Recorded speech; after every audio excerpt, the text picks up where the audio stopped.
আমি এখন দাঁড়িয়ে আছি সুপ্তধরা ঝর্ণার সামনে, যেটা দেখতে অনেক সুন্দর, যা বলার মতো না। আসলে চোখ জুড়িয়ে যায় এই ঝর্ণার দিকে তাকালে। আসলে এটার ভাষা যারা ভ্রমণ পিপাসু তারাই বুঝবেন। আজকের ভিডিওতে সুপ্তধরা ঝর্ণার পুরো সৌন্দর্যটা আপনাদের তুলে ধরবো।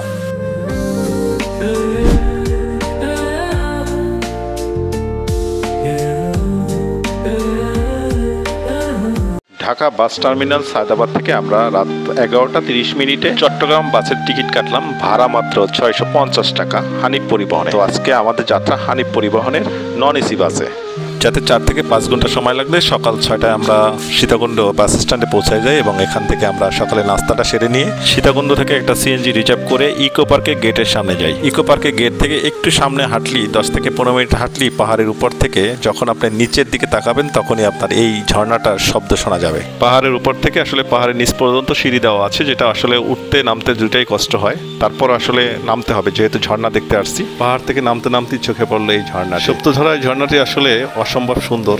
একসাথে 3টি ঝর্ণা পাহাড় থেকে পানি পড়তেছে, ঝর্ণার পানি পড়তেছে, যেটা আসলে অসম্ভব সুন্দর। প্রচুর পরিমাণে স্রোত, যা আপনাকে এতটা ভালো লাগবে এবং ফিল দেবে সেটা বলে বোঝানো যাবে। তো চলুন উপভোগ করতে থাকি সুপ্তধরা ঝর্ণা।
এই ঝর্ণাটি খুব একটা দূরত্ব না, যেহেতু সমভূমি থেকে মাত্র 25 থেকে 30 মিনিট সময় লাগবে পৌঁছতে।